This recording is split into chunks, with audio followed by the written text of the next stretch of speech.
the latest Dreamweaver website.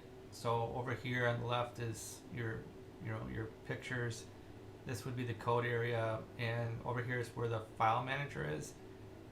This may look a little bit different than what you've got, but especially over here in the code. But as long as you've got your design showing up, and then you've got your files up here in the upper right tab selected, we need to manage your site. Right now I'm hooked into the VPA site. It's a local folder on my desktop, and so I've managed it. I've gone on up here under site, pull down, and managed that site. So we need to reconnect your site via the site pull down here. So the way to do that is to go to manage sites, and create Pasha or Salomi.com here, and then what we need to do is set up a link to the actual server, which is located with GoDaddy. So if I hit done, what you'll need to do is you'll need to go to File, New, and then you get this panel, and you type in the name of your website. It could be anything, but what you want to do is you want to locate your folder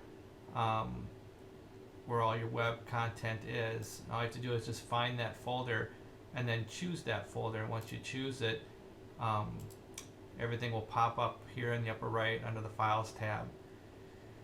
So then you can make your edits and save everything. And then when you're ready to go to the server, you still need to go to Manage Sites, and go find your Salomi website.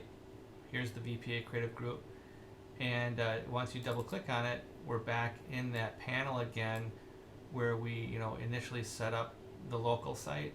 But now we need to go to the servers here, and we need to create a new server connection, which is where this plus sign is. So when you hit the plus sign, I already have mine called VPA Creative Group, but when you hit your plus sign, you'll have to fill out some things in the form to make that connection to the GoDaddy server.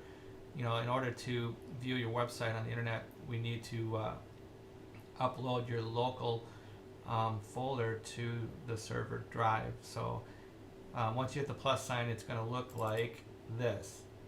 Now this is the really important area, and I'm hoping when you did the upgrade that this would be all there, but I have a gut feeling that this was the stuff that was lost, and I'm not sure how we're going to go about getting the username and password. But here you can just put any name in here, like Salomi Web.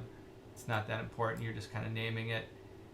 You leave it at FTP, and then you put in your website.com, and then we need the username and password.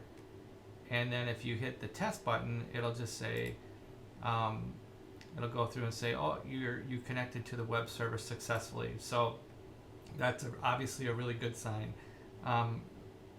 There may or may not be anything in here, but if you don't see anything, you could probably put in http:// and then your website. This is going to be the sticky issue here. I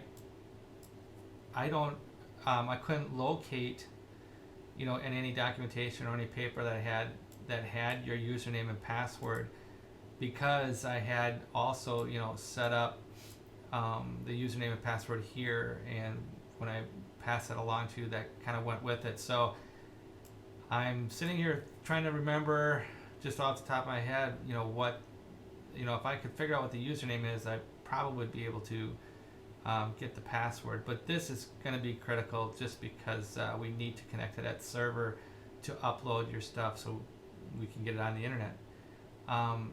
So then when we're done filling this all out and we test it, it should be ready to go. Then you just hit save, and then you can cancel out of here and hit done.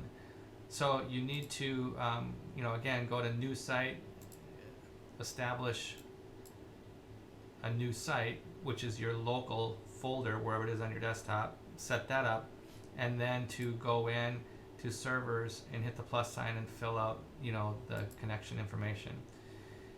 Once that's all set, you'll have your local files here called site, Salomi, and everything will be in here. And then what we were doing, as you know, we were hitting this little icon up here. Remember that side-by-side panel? On the right we had our local drive, and then we need to see the corresponding network drive. And in order to do that, again, we had to set up everything in the site manager as far as servers go. So if I, right now with VPA, if I make the connection here, it connects to my server, and there it is. And then we just dragged and dropped our files onto the folders. So that's where we're at. Hope this helps, and we'll try to figure out what the username and password is. That's going to be key.